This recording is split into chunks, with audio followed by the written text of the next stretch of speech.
여러분 안녕하세요. 계약이 또 늦춰졌다고 들었습니다. 정말 아무도 예상 못했던 초유의 사태라 더욱더 우리가 신중해야 되는데요. 여러분도 이 시간을 집에서 자기 개발을 위해 잘 활용하고 계시리라 저는 믿습니다. 지난 2주간은 상황에 대한 우리 돌파와 대가 지불에 대해서 설교했습니다. Breakthrough. 하지만 이번 주는 우리는 영적 돌파에 대해서 이야기를 나눠보려고 합니다. 이 영적 돌파는 모든 기독교인들이 추구해야 되는 단계입니다. 자, 우리 본문 말씀을 먼저 다 같이 한번 읽어볼게요.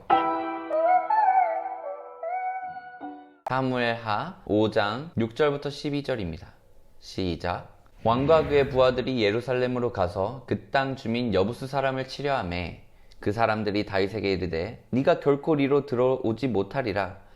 맹인과 다리 저는 자라도 너를 물리치리라 하니 그들 생각에는 다윗이 이리로 들어오지 못하리라 함이나 다윗이 시온 산성을 빼앗았으니 이는 다윗성이더라. 그날에 다윗이 이르기를 누구든지 여부스 사람을 치거든 물기 있는 데로 올라가서 다윗의 마음에 미워하는 다리 저는 사람과 맹인을 칠하였으므로 속담이 되어 이르기를 맹인과 다리 저는 사람은 집에 들어오지 못하리라 하더라. 다윗이 그 산성에 살면서 다윗성이라 이름하고 다윗이 밀로에서부터 안으로 성을 둘러싸으니라. 만군의 하나님 여호와께서 함께 계시니 다윗이 점점 강성하여 가니라. 아멘. 여러분, 본문에서는 다윗이 시온성을 정복하고 그 이름을 다윗성이라고 이름한 때를 가리키고 있습니다. 그래서 다윗이 엄청난 우여곡절 끝에 이스라엘의 왕이 드디어 되죠. 사무엘 때 왕의 기름을 받고 나서 그냥 승승장구해서 왕이 될 줄 알았는데 거의 20년이 넘도록 온갖 고생을 다하고 마침내 왕이 됐습니다. 그리고 다윗이 왕이 되자마자 첫 번째로 한 전쟁이 이 시온성 전쟁이에요. 다윗에게 가장 중요한 부분이었기 때문일 거예요. 시온성의 위치가 바로 어딜까요? 예루살렘입니다. 예루살렘의 거주지는 두 곳으로 나뉘어요. 넓은 지역에는 베냐민 지파가 거주했고 외곽에 위치한 한 다른 지역의 이름은 바로 시온이었습니다. 그래서 이 시온은 매우 작고 높은 성벽으로 둘러싸여 있었어요. 그러니까 한 성읍 안에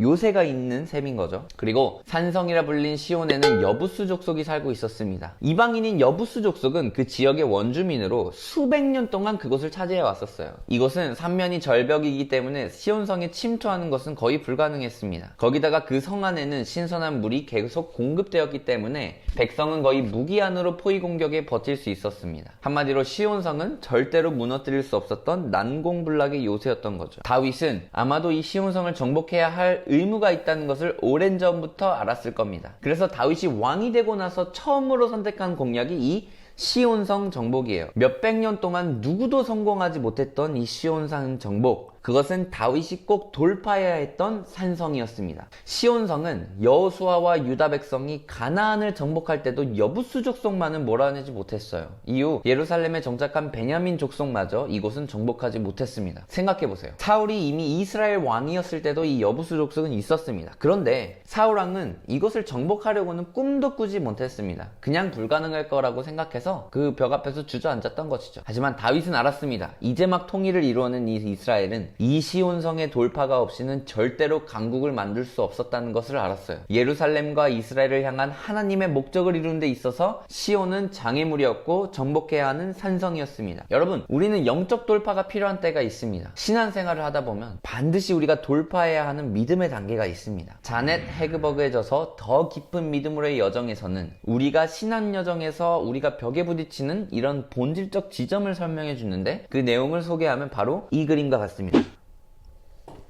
우리가 사람이 성장하려면 유년기에서 청소년기를 거쳐서 성인에 접어들듯이 믿음의 여정에도 반드시 이 단계들을 거친다고 해요. 그래서 우리 잠깐 이 단계를 한번 보고 갑시다. 1단계는 바로 하나님을 알고 삶이 변환되는 때입니다. 누구든지 막 신앙생활을 시작한 사람이죠. 구원을 막 받은 사람입니다. 2단계는 제자도입니다. 제자 훈련을 받는 사람들을 말하죠. 예수님이 누구인지, 제자가 된다는 것이 뭘 의미하는지 머리로 배우는 단계입니다. 3단계는 활동적인 삶이죠. 바로 실제적으로 행동하는 단계입니다. 많은 사역에 동참하고 있는 단계죠. 자신들의 은사와 재능을 통해 다른 사람과 예수님을 섬기면서 자신의 책임을 완수하는 단계입니다. 근데 여기서가 문제예요. 우리는 제자 훈련을 마치고 사역 훈련까지도 해도 이 벽에 가로막힐 때가 있습니다. 이 벽은 반드시 누구나 다음 단계로 넘어가기 위해서는 돌파돼야 하는 그 벽입니다. 바로 영적 시온성입니다. 4단계, 5단계는 바로 이 벽이 돌파되고 나서 우리가 알 수 있습니다. 내적 여정은 신앙의 위기죠. 하나님이 누구인가? 나는 누구인가? 나는 왜 이런 사역을 하고 있나? 내가 정말 세상을 바꾸고 하나님이 나를 택한 것이 맞는가 하는 심한 내적 여정을 거치게 됩니다. 이 가로막힌 영적 시온성 때문에 우리의 이 내적 여정이 시작할 수 있고요. 어떤 경우는 이 내적 여정을 통해서 이 벽을 돌파할 때도 있습니다. 5단계의 외적 여정은 이제 내적 여정을 통하여 돌파되고 나서 다시 한번 하나님을 위해 행동하는 그리스도인이 되는 때입니다. 3단계에는 그냥 해야 하는 의무로만 생각하고 있어서 하는 거라 친다면 5단계는 의무가 아니고 자신 안에서부터 오는 동기부여로서 사역을 하는 단계라고 보시면 됩니다. 그리고 6단계는 마침내 사랑의 사람으로 변화됨. 바로 무엇을 하던 온전한 사랑의 사람이 되는 겁니다. 하나님의 온전한 사랑이 모든 두려움을 내쫓죠. 이 단계가 바로 우리 기독교인이 마지막으로 거치는 여정입니다. 다윗은 이 시온성의 정복 없이는 완전한 하나님의 뜻을 이루지 못했을 겁니다. 마찬가지로 우리는 영적 시온성, 난공불락의 성을 돌파하지 않으면 우리는 그냥 3단계로 만족하고 살아가고 성장하지 않는 기독교인이 될 거예요. 사울왕이 대표적인 예입니다. 사울왕은 이 시온산의 정복을 그렇게 중요하게 생각하지 않았어요. 그냥 베냐민 지파가 살아가는 대신 이 여부수 족속들도 함께 살도록 적당한 타협을 하면서 살아갔습니다. 다윗은 이걸 꿰뚫어 봤습니다. 우리가 이 시온성을 정복하지 못하면 죽도 밥도 안 되겠구나. 우리나라는 더 이상 성장하지 않겠구나. 가장 처음으로 이 시온성을 돌파해야겠구나 라는 필요를 느꼈을 겁니다. 그리고 이 사건은 다윗의 이스라엘 땅을 회복하고 나라를 굳건하게 만드는 초석이 되었습니다. 여기서 이 시온성의 성벽이 뚫리니까 나머지도 술술 뚫리기 시작합니다. 실제로 이 구절 뒤를 보면 다윗이 수많은 성들을 정복해 나가는 것을 우리는 볼 수 있습니다. 영적 돌파의 필수 조건이 있습니다. 우리 믿음의 여정에 부딪히는 이 벽을 돌파, breakthrough 해야 합니다. 우리 안에 있는 이 영적 시온성을 breakthrough 해야 우리가 성장할 수 있어요. 신앙의 장벽은 대부분 세상이 뒤집히는 것 같은 삶의 위기를 통해서 이 장벽을 만나요. 사람마다 자란 환경이나 처한 상황이 다릅니다. 보통은 하나님을 위해 헌신을 다하고 살고 있음에도 불구하고 나아지지 않는 상황 또는 더욱 심해지는 갈등들 등을 통해서 이루어집니다. 이 상황에 하나님은 어디에 계시는지, 무엇을 하고 계시는지, 나의 상황을 어떻게 해결해 주실 것인지, 이 일이 언제 끝나는지에 대한 그런 고민에서부터 오죠. 아브라함은 사랑하는 아들을 바쳐야 한다는 시온성을 돌파해야 됐습니다. 모세는 홍해라는 시온성을 돌파해야 됐죠. 다윗은 아둘람이라는 시온성을 돌파해야 됐습니다. 사도 바울은 감옥 생활이라는 이 시온성을 돌파해야 됐습니다. 많은 순교자들도 이런 벽은 반드시 한 번쯤은 겪어야 했습니다. 요즘 기독교 사회 내에서도 이런 영적 시온성벽을 마주한 분들이 많습니다. 우리가 아무리 열심히 사역을 해보고 자리를 지켜보려고 해도 우리의 상황은 좀처럼 나아지지 않고 오히려 사회가 바라보는 교회를 향한 시선은 더욱 안 좋아지기만 하죠. 우리의 영적 돌파는 바로 이 암흑의 시기 때부터 이루어집니다. 어떻게 이 벽을 돌파할 수 있을까요? 지난 2주간 저는 상황을 돌파하기 위해서는 우리가 탓하지 말고 우리가 직접 일어나야 한다고 했습니다. 그런데 영적 돌파는 좀 달라요. 영적 돌파는 우리의 힘으로 할 수 없기 때문이에요. 다윗이 시온산을 정복한 방법을 통해 우리가 영적 돌파를 어떻게 할 수 있을지 한번 알아보았으면 합니다. 영적 돌파의 방법, 성문은 안에서부터 열립니다. 다윗이 이 시온성을 돌파하는 방법은 바로 직접 성 안으로 침투해서 성문을 여는 것이었습니다. 시온성은 난공불락의 요새입니다. 3면이 절벽으로 둘러싸여 있었어요. 그래서 다윗이 생각한 방법이 있었습니다. 밖에서 이 성을 못 무너뜨린다면 안에서부터 문을 열면 된다라고 말이죠. 8절에 뭐라고 나오냐면 그날에 다윗이 이르기를 누구든지 여부수 사람을 치거든 물 깃는 데로 올라가서. 여러분, 물 깃는 데는 우물입니다. 이 시온성도 지하수로도 잘 구축해놔서 물이 넘쳐났어요. 그리고 그 지하수로 위에는 우물들이 있었죠. 다윗이 생각한 방법은 이 지하수로를 통해 성 밑으로 진입한다. 그리고 우물을 통해서 성 안쪽까지 침투한다 였습니다. 그리고 그 일을 요압이 해냈던 거죠. 그리고 요압이 성 안에서 문을 열어서 다윗이 결국 그 성을 정복할 수 있었습니다. 여러분, 이번 주 설교 포스터입니다. 잘 만들었죠? 영적 돌파의 비밀은 바로 안쪽에서부터 열리는 성문입니다. 그리스가 트로이를 정복한 이야기를 아십니까? 그들이 트로이를 정복하기 위해서 거대한 목마를 만들어서 트로이 인근에 두고 그들이 그 트로이 목마가 전리품이라고 생각하고 안으로 가지고 들어옵니다. 그리고 그들은 목마에서 빠져나와서 성문을 열고 성문이 열리니까 잠복해 있던 그리스 군대가 성 안으로 진격해서 성을 초토화시키죠. 트로이 역시 시온성처럼 안에서 열렸다는 사실을 우리가 알아야 됩니다. 하나님 나라의 문은 안쪽으로 잠겨 있습니다. 우리는 아무리 힘써도 그 벽을 우리의 힘으로 허물 수 없어요. 성문을 여는 열쇠를 찾으려면 성 안, 즉 우리 안에 거하신 거하시는 성령님이 마음속으로 들어와야 됩니다. 우리 영적 산성의 문은 하나님과의 친밀함, 기도, 하나님의 말씀에 몰입하는 시간, 이런 등 내적 훈련을 통해서 열려요. 수로 안에 들어가서 우물까지 도달했던 요압을 통해서 우리는 알 수 있습니다. 우리는 산성을 무너뜨리려면 하나님의 임재 속에 거해야 하는 거예요. 여러분, 성령님과의 교제를 추구해야 됩니다. 영적 돌파를 원하신다고요? 그러면 여러분 안에 거하시는 성령님의 권능을 발견하셔야 돼요. 하나님 안에서 깊어지면 성령님께서 여러분에게 성문을 여는 방법을 알려주실 거예요. 오히려 힘들 때 우리가 하나님을 찾고, 우리가 힘들 때 주님의 임재를 더 뜨겁게 갈망해야 하는 이유가 여기에 있습니다. 우리가 잘 아는 여리고성은 어떻게 무너졌습니까, 여러분? 직접 돌파해서? 아닙니다. 고고학자들은 이 여리고성이 안에서 바깥으로 무너진 걸 알 수 있다고 합니다. 그들이 직접 돌파해서 무너뜨린 게 아니죠.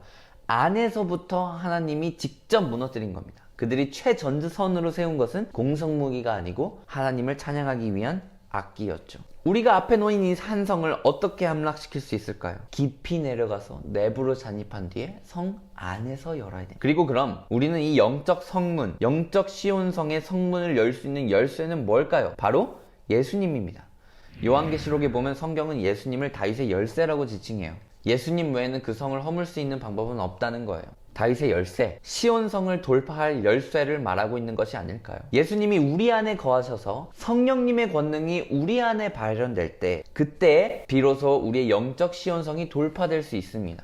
성령 안에서 기도하면 내부에서 성문을 여는 권능에 닿을 수 있어요. 그리고 성령님과의 교제를 가능하게 하는 것은 예수님의 죽으심과 부활이죠. 우리가 다음 주에는 부활절입니다. 그리고 이 부분에 대해서 우리가 나눠보도록 할 겁니다. 여러분께 묻고 싶습니다. 아직 믿음의 단계에 우리가 아까 봤던 그 사진 중에 이 벽에 가로막힌 사람이 있다면 제가 물어볼게요. 여러분이 그 벽에 사로잡혀 있을 때 돌파할 의지가 갖고 계십니까? 그냥 벽 앞에서 언젠간 무너지겠지 하고 기다렸던 사울왕이 되시겠습니까? 아니면 지하수를 직접 타고 들어가서 성령의 임재로 흠뻑 젖은 상태로 우물을 통해서 올라가서 성문을 안에서부터 여시겠습니까? 여러분, 이 설교는 순수하게 이 돌파를 원하는 사람에게 전하는 메시지입니다. 돌파를 원하시면 우리는 이 성령님의 도움을 구해야 돼요. 진정한 열쇠 되시는 그분을 우리가 전심으로 찾아야 됩니다. 이런 상황에서 우리가 더욱 하나님께 뜨거운 열정을 보여야 됩니다. 더욱더 뜨겁게 예배해야 될 때입니다. 어떤 사람이 이런 마음을 가질 수 있습니다. 그러니까 그 성령의 권능을 얻는 방법을 알려주셔야죠. 전도사님, 여러분, 제가 이 말을 하고 싶어요. 컴퓨터에는 도움말이 있죠. 이 도움말의 기능에 대해서 따로 질문해 본 적이 있는 사람은 없을 거예요. 왜요? 도움말은 따로 설명이 필요 없도록 이해하기 쉽게 만들어서이죠. 도움말을 이해하는데 다른 도움말이 필요한다면 도움말은 그 기능을 상실한 거예요.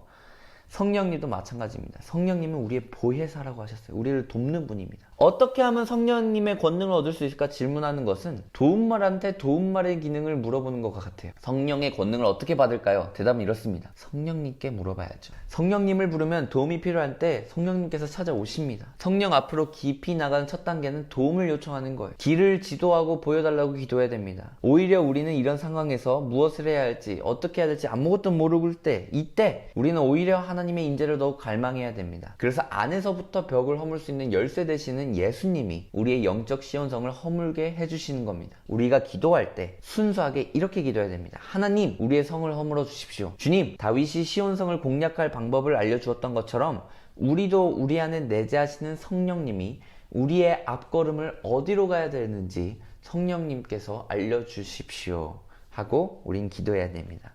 다음 주에 또 만나요.